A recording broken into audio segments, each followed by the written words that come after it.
ام المومنین سیدہ طیبہ طاہرہ سیدہ عائشہ صدیقہ رضی اللہ تعالی عنہا فرماتی ہیں، ایک دن میں دیکھا کہ حضور میرے حجرہ میں نہیں ہیں تو میں حضور کو تلاش کرنے نکلی۔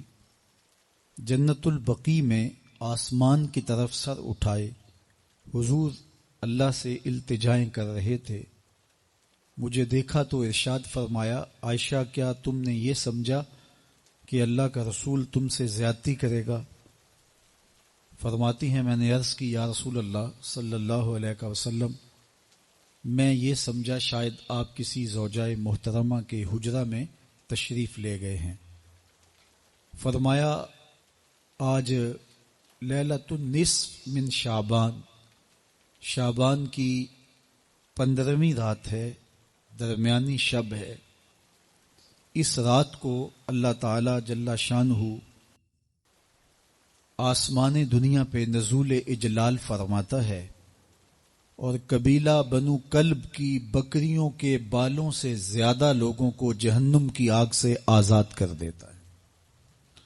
قبیلہ بنو کلب عرب کا بہت بڑا قبیلہ تھا جو بھیڑ بکریاں پالتے تھے اور لاکھوں کی تعداد میں ان کی بکریوں اور بھیڑوں کے ریوڑ تھے۔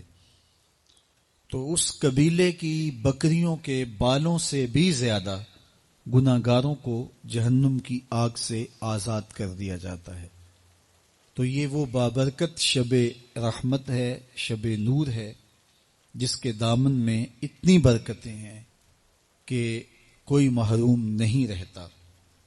صرف وہ بد نصیب لوگ جو شرک میں مبتلا ہیں، جو سخت کینہ پرور ہیں، جو قطع رحمی کرتے ہیں، قاتل ہیں، عادی شرابی یا بدکار ہیں، انہیں اس مبارک رات میں محروم رکھا جاتا ہے، ورنہ اللہ کی رحمتوں کا عموم اس بابرکت راتوں میں اس قدر ہوتا ہے کہ کوئی گناہگار جو اس کے حضور ہاتھ دعا کے لیے اٹھاتا ہے اور اپنا دامن پھیلا کے اس کی رحمتیں مانگتا ہے، اسے محروم نہیں رکھا جاتا، بلکہ اللہ سب گناہگاروں کو جہنم کی آگ سے آزاد کر دیتا ہے۔ ایک روایت میں آتا ہے کہ اللہ لیلۃ النصف من شعبان، شعبان کی 15ویں رات کو آسمان دنیا پہ اپنی رحمتوں سے جلوہ گر ہوتا ہے اور فرماتا ہے کوئی رزق مانگنے والا، میں اس کی جھولیاں بھر دوں، ہے کوئی مغفرت طلب کرنے والا، میں اس کے گناہ معاف کر دوں، ہے کوئی مجھ سے عافیت مانگنے والا، میں اس کو عافیتوں سے نواز دوں، ہے کوئی فلاں چیز مانگنے والا، ہے کوئی فلاں چیز مانگنے والا، اس کی رحمتیں آواز دیتی ہیں اور یہ آواز غروب آفتاب سے لے کر کے طلوع فجر تک مسلسل بندوں کو دی جاتی ہے، اور بندے اس کے حضور اگر دستے طلب دراز کریں، اپنی جھولی پھیلائیں، تو اللہ تعالیٰ ان کو ان کے مانگنے سے بھی زیادہ عطا فرماتا ہے۔ اس امت کو اللہ تعالیٰ نے اس طرح کی راتیں دے کر کے مغفرت، بخشش، غفران اور رحمتوں کی فراوانی نصیب کی ہے۔ میرے حضور نے ارشاد فرمایا، ایک شخص صبح سے لے کے ظہر تک مزدوری کرتا ہے، اس کو ایک قیراط ملتا ہے۔ ایک ظہر سے لے کر عصر تک مزدوری کرتا ہے، اس کا وقت تھوڑا ہے لیکن اس کو بھی ایک قیراط ملتا ہے۔ اور تیسرا شخص عصر سے لے کر مغرب تک مزدوری کرتا ہے، اس کو 2 قیراط ملتے ہیں، جبکہ اس کا وقت دونوں سے کم ہے۔ فرمایا پہلی مثال یہود کی ہے، دوسری مثال نصارہ کی ہے، اور تیسری مثال میری امت کی ہے کہ اس کو تھوڑے عمل پر زیادہ ثواب دیا جاتا ہے۔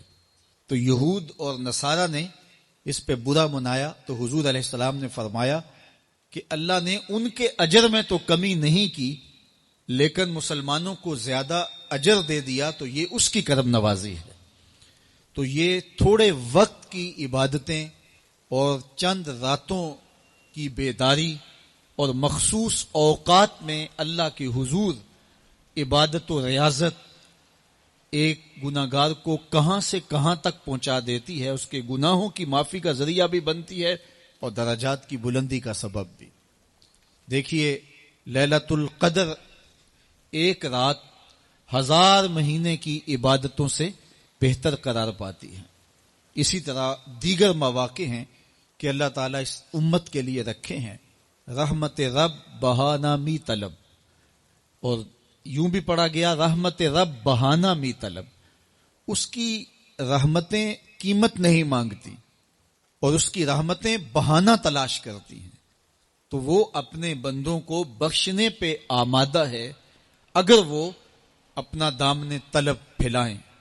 قرآن مجید میں ایک مقام دیکھیے کتنا دل آویز ہے، فرمایا ما یفعل اللہ بعذابکم، اللہ تمہیں عذاب دے کے کیا کرے گا؟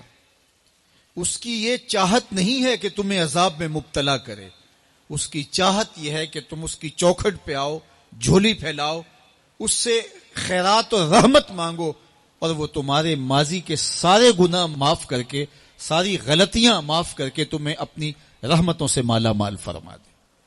تو وہ بندوں کو بخشنے پہ، بندوں کی مغفرت کرنے پہ آمادہ ہے اور اس کی رحمتیں بہانے تلاش کرتی ہیں۔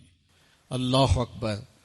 اور دوسری جانب اس کے بندے، اس کے مملوک، اس کی مخلوق، اور مخلوق کی گناہگار اور نیکوکار اس کی رحمتوں کے طالب ہوتے ہیں، بلکہ وہ گناہ کرنے کے بعد جب معافی مانگتے ہیں تو اللہ کو یہ معافی بہت پسند ہے۔ معافی مانگنا، اس کے حضور اپنے دامن کو پھیلانا، وہ اس کو بہت زیادہ محبوب ہے۔ انسان کی فطرت کے اندر گناہ رکھا گیا ہے۔ آگ، ہوا، مٹی، پانی، یہ ان 4 چیزوں کا مرکب ہے۔ اس کے جو عناصر ہیں اس میں کبھی اعتدال قائم نہیں رہتا اور اس سے گناہ سرزد ہو جاتے ہیں۔ گناہ کرنے کے بعد بندے کا اس گناہ پہ اصرار کرنا، اڑ جانا، ضد کرنا، توبہ نہ کرنا اللہ کو یہ پسند نہیں، لیکن اگر اس سے گناہ سرزد ہو جائے تو پھر وہ توبہ کر لے تو اللہ کو یہ بہت زیادہ پسند ہے۔ جو اس سے ہو سکے نیکی وہ اللہ کے حضور پیش کرے، لیکن اس کے اندر جو شر رکھی گئی ہے، اس کے اندر جو قوتیں گناہ کی رکھی گئی ہیں، اس سے اگر اس سے گناہ سرزد ہو جائے تو پھر وہ اللہ سے توبہ کرے، اللہ کی طرف رجوع کرے، تو اللہ اس کی توبہ کو نہ صرف قبول کرتا ہے بلکہ اس کے گناہوں کو معاف کرتا ہے اور گناہوں کو بدل کے نیکیوں میں تبدیل کر دیتا ہے۔ جب گناہ نیکیوں میں تبدیل ہو گئے تو جتنا بڑا گناہ گار تھا اتنا بڑا نیکوکار ہو گئے۔ حضرت سیدنا عمر رضی اللہ تعالیٰ عنہ بازار میں جا رہے تھے تو ایک شرابی نے ہاتھ میں بوتل پکڑی تھی شراب کی، تو حضرت عمر ہاتھ میں درہ رکھتے تھے اور آپ کا جاہو جلال دیدنیت ہوتا، تو جو ہی حضرت عمر رضی اللہ تعالیٰ عنہ کو اس نے دیکھا تو ڈر گیا اور دل ہی دل میں کہا اے اللہ آج عمر کے قہر سے بچا لے، میں تیری بارگاہ میں سچی توبہ کرتا ہوں، اور جلدی سے شراب کو بغل میں چھپا لیا۔ اتنے میں حضرت عمر سر پہ پہنچ گئے اور گرج کر کڑک کے کہا کہ یہ تیری بغل میں کیا ہے؟ چونکہ اس کو بوتل چھپاتے دیکھا تھا تو وہ ڈر گیا اور ڈرتے ڈرتے کہنے لگا حضرت یہ سرکہ ہے۔ اب تھی تو شراب، لیکن ڈرتے ہوئے بولا حضرت سرکہ ہے۔ تو حضرت عمر نے کہا نکال۔ جب نکالا تو شراب نہیں تھی، واقعی سرکہ بن چکا تھا۔ تو جب اللہ کے حضور کوئی توبہ کرتا ہے اللہ اس کے گناہوں کو بدل کے نیکیوں میں تبدیل کر دیتا ہے۔ حدیث پاک میں آتا ہے کہ قیامت کے دن اللہ ایک شخص کو کہے گا کہ اپنا نامہ اعمال پڑھ، تو وہ نامہ اعمال پڑھنے لگ جائے گا، تو نامہ اعمال کے اندر چھوٹے گناہ بھی ہوں گے، بڑے گناہ بھی ہوں گے، تو اللہ سے حیا کرتے ہوئے، شرم کرتے ہوئے وہ بڑے بڑے گناہوں کو چھوڑتا جائے گا اور چھوٹے چھوٹے گناہوں کو پڑھتا رہے گا۔ جب وہ سارے گناہ پڑھ چکے گا اور کتاب ختم ہوگی تو اللہ تعالیٰ اسے فرمائے گا میرے بندے تو نے یہ جتنے گناہ پڑے ہیں میں نے سب کو بدل کے نیکیوں میں تبدیل کر دیا۔ تو بندہ کہے گا اللہ ابھی تو میرے بڑے بڑے گناہ رہتے ہیں جو میں نے پڑھے ہی نہیں. فَضَحِكَ النَّبِيُّ حَتَّى بَدَتْ أَنْيَابُهُ. حضور جب یہ بیان فرما رہے تھے تو حضور اتنا مسکرائے کہ صحابہ نے حضور کی داڑھیں دیکھ لی.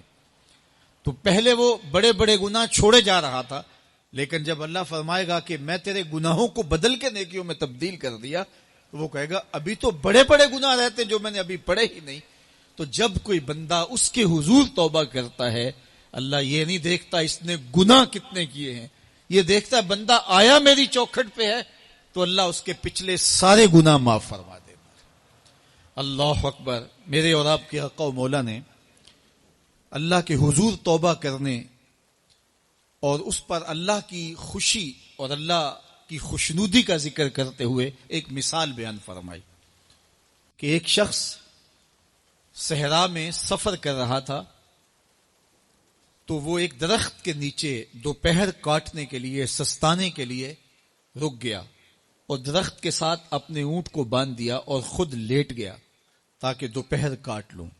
تھوڑی دیر کے بعد جب اس کی آنکھ کھلی تو اس نے کیا دیکھا کہ اونٹ ماں ساز و سامان کے ساتھ غائب ہے. اب صحرا میں اونٹ کا گم ہو جانا گویا زندگی چلے جانے کے مترادف ہے. تو اس نے دائیں بائیں بھاگ دوڑ کے دیکھا کہ کہیں اونٹ کا نشان مل جائے، لیکن اونٹ کا نشان نہیں ملا. تا حد نظر کوئی انسانی آبادی نہیں. وہ بھاگا اور تھک ہار کے دوبارہ اسی درخت کے نیچے بیٹھ گیا اور پیاس سے ہلکان ہوا جا رہا تھا اور درخت کے ساتھ ٹیک لگا کے لیٹ گیا اور موت کا انتظار کرنے لگا. جن لوگوں نے صحرا کا سفر کیا ہے ان کو اس بات کا اندازہ ہوگا کہ کئی 100 میل تک انسانی آبادی ہی نہیں. اب نہ کچھ کھانے کے لیے بچا نہ کچھ پینے کے لیے بچا. اونٹ بھی غائب ہو گیا، توشا بھی ساتھ ہی چلا گیا. تو اب ظاہر ہے سیدھی موت ہی نظر آ رہی ہے.